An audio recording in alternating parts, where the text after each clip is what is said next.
Yo, what up, y'all? One Piece chapter 1091 is out, and this one is crazy. If you haven't already, make sure you drop a like on the video, and of course, if this is your first time here, make sure you hit the sub button. You know what I'm saying? We're trying to get back into that algorithm. We're on our way to 400 subs, so if you want to be in that 400 crew, make sure you sub. Hit the notification bell for future notifications, and y'all know the catchphrase. Let's get straight into it. Hey, listen!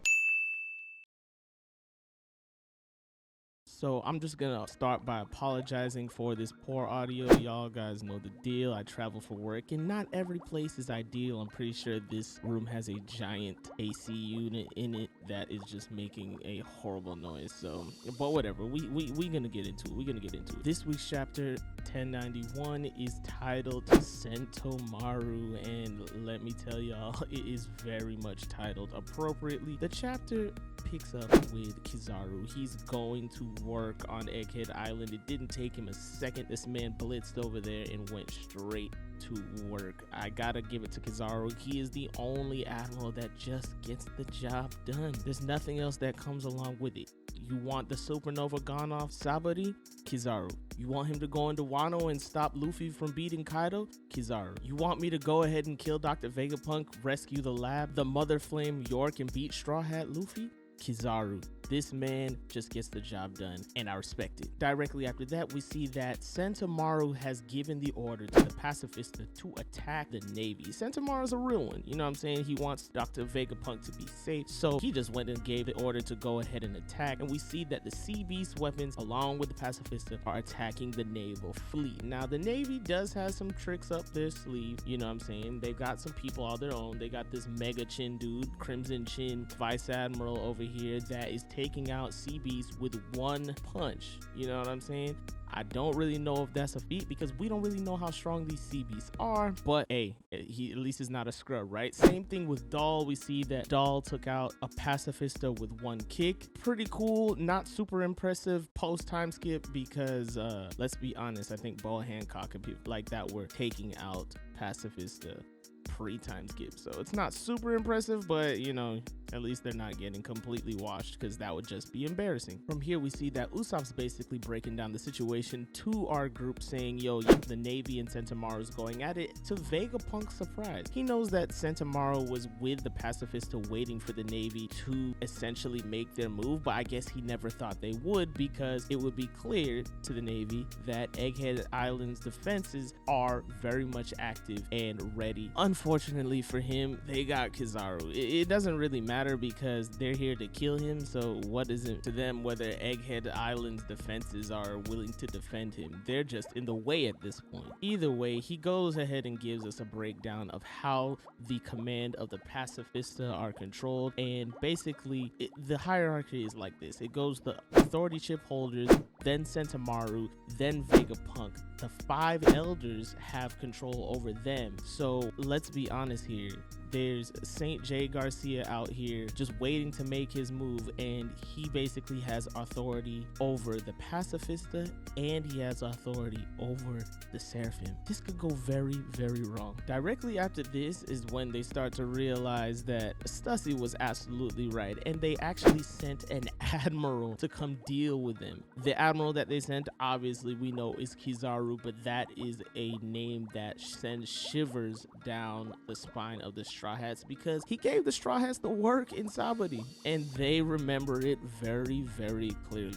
Of course, Vegapunk has a different reaction because he knows that he's sending Sentomaru to fight his uncle Kizaru. Both of them are his proteges, and both of them are people that he's very, very close to. So it hits differently for Vegapunk for sure. From here, we cut to the battle between Kizaru and Sentomaru. Kizaru is giving him a kick, but Sentomaru is putting up his iron world-class defense that he spoke of last chapter, and you know, he's still able to send him flying. Of course, Kizaru follows up with a Yasakani no Magatama. You know, he loves this move. He used this move in Marineford to go after Luffy and completely ignored Ben Beckman, by the way, for all of you Ben Beckman stands. Yeah, got completely ignored. But he's using this to go after Sentomaru, and the whole time Kizaru's telling this man things like, yo, you know, you really should just surrender. I don't want to do this. He's making it pretty clear here that, you know, they're still friends, and he's really just trying to do his job. As Sentomaru runs for his life, he's replying to Kizaru saying, listen, I'm sorry, I gave my word to Straw Hat Luffy that I'm going to defend them here.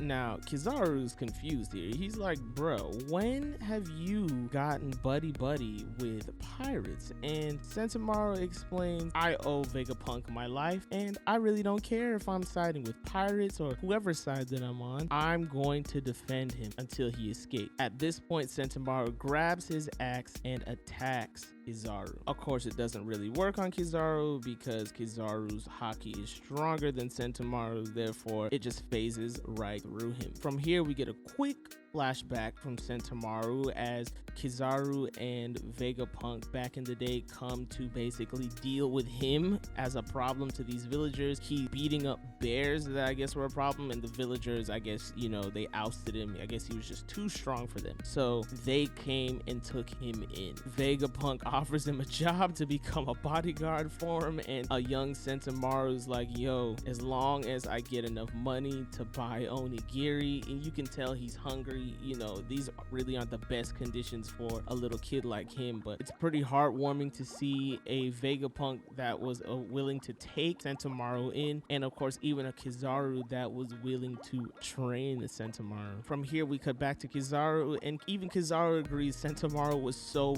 cute back then, reminiscing on the good old days, and you can tell this is the most human emotion that we're getting from Kizaru. He does not want to do this, you know what I'm saying? They are friends, they've known each other for a very, very long time. This is not something that Kizaru ever wanted to do. However, this is his job, and he's been put up to the task by Saint J. Garcia. And I really wouldn't be surprised if Kizaru spared Sentomaru in some kind of way, you know what I mean? From here, we cut back to the present, and Sentomaru continues his assault on Kizaru with an Ashigara palm. Of course, that does absolutely nothing, and Kizaru explains to Sentomaru, listen, I've taught you the best that I could. However, my guard is still stronger than yours. With one giant F-off Kamehameha laser beam from Kizaru, he sends Sentomaru crashing to the floor, and Sentomaru is knocked unconscious. At this point, Kizaru gets a hold of Sentomaru's authority chip, and he gives the command to all the Pacifista and all the Sea Beast weapons to now protect the Navy. And in one chapter, Kizaru, he has completely got the Navy back in the advantage, back in the driver's seat, and this is why they brought Kizaru, bro. This is what he does. At this point, everybody around the island starts to realize that, yes, Sentomaru's definitely knocked out now that they have command of the Pacifista and the Sea Beast weapons again. But, you know, in response to that, the Vegapunks just work harder. They're trying to crack the code to bring down the defense of the Frontier Dome. Of course, we know that York put a password on it, so they continue to try to hack it. York gives out a maniacal laugh here saying, yo, I'm a Vegapunk as well. Like, we're all geniuses here of the equal level, so I don't know what makes you guys think that you're going to be able to crack this code. And Vegapunk here is telling the rest of them, yo guys, we gotta focus. Kizaru, he's made out of light. You know what that means? That means he could phase right through the Frontier Dome's defenses with no problem, and he's probably on his way here right now. Now, Usopp and the crew are freaking out because that means that they're next after they just saw what happened to Sentomaru, and this is like a worst case scenario for them. We cut here to Luffy and crew. They're using the Vega Force 1 to carry the Straw Hat ship to the back of the island so that they can start their escape. And of course, at this point, the island's alarm starts going off. Now, Lilith is a little concerned because she's saying nobody should be able to get through the island's defenses. You're wrong, Lilith. You're wrong. And Luffy kind of senses what's going on. He's using observation haki here while he eats a slice of pizza, and he could tell what's going on. Unfortunately for them, this man Kizaru is not over. Now his focus is on the Straw Hat pirates, and he zips up into the air, and he's getting ready to go toward Punk Records. He's just giving himself a rundown of all the objectives that he needs for this mission. Obviously, he needs to protect the power station. He needs to protect Punk Records. He needs to retrieve York. And, you know, these are the main objectives. But he adds to this, it would be really nice if he could add old friends to that list. Of course, he's talking about Sentomaru and Vegapunk, as he's been sent there for them to meet their unfortunate ends. And it's really, really deep. It's weighing heavy on Kizaru. As we see Sentomaru unconscious on the ground, Kizaru confirms this by saying Dr. Vegapunk's elimination is his top priority, and this man Kizaru just got serious all of a sudden. Now the Straw Hats inside the lava phase, they continue to assess the situation. They're saying there's no point in lifting the dome if the ship isn't here and Luffy isn't back yet. At this point, Stussy uses her observation haki to see that Lucci, this man just mobilized, and he goes to attack Dr. Vegapunk with a Shigan. Now before he can get there, Stussy throws herself in the way, and this man impales Stussy with the Shigan instead of Vegapunk, and man, Stussy hits the ground. She's completely impaled, and I don't know if Stussy is gonna make it from that one. That did not look good.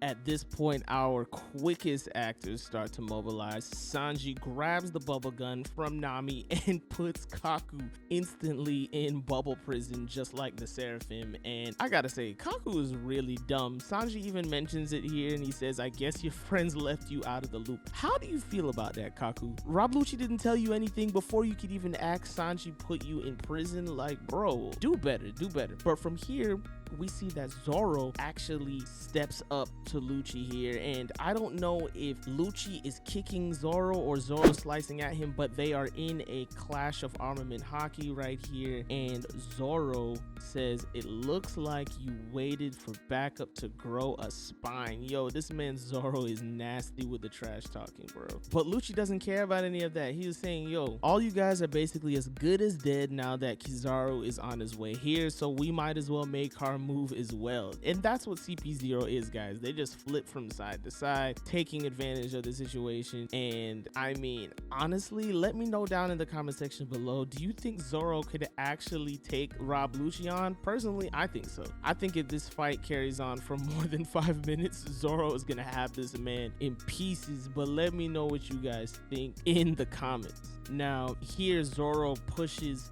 Rob Lucci outside the dome and says, listen, you should know by now to not underestimate us. So the fight between Lucci and Zoro is underway. From here we cut to Kizaru. He actually just pulled up behind the Vega Force. This man Kizaru is different, man. And he was like, there's the Straw Hat ship. I wondered where it got to after I didn't see it on the shore. And this man is right in their path. We hear Usopp trying to talk to Luffy over the Den Mushi, and he's telling Luffy they sent an admiral.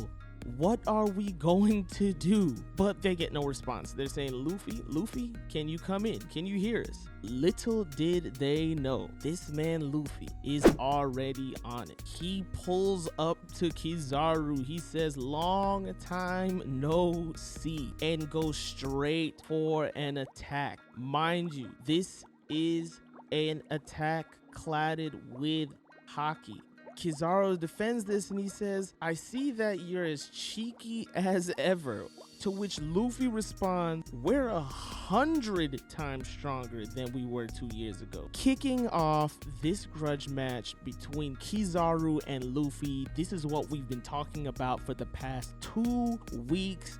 And it starts now. Luffy versus an admiral. Let me know what you guys think about it in the comment section, guys. This is going to be a crazy one. But this man Luffy just went ultra ego on Kizaru, you know what I mean? Like, Luffy does not usually step to people like this, and anytime he does, it usually ends up bad, you know what I mean? Like, the last time Luffy stepped to somebody like this was Kaido in the beginning of Wano. Luffy got one shot. He stepped to Big Mom like this when they were trying to escape Egghead Island. Luffy got one shot. I don't think Kizaru can one-shot Luffy here. I think this is going to be a clash for the ages, and I'm here for it. Let me know what you guys think about it down in the comment section. Of course, make sure you guys like the video. Make sure you subscribe, guys, because this is what we're going to be talking about, because One Piece is on break next week. So make sure you subscribe, hit the notification bell, and make sure you leave a comment down below. This has been your boy Seafood That Guy speaking. I apologize once again for the crappy audio, and I will just catch you guys next time. Peace.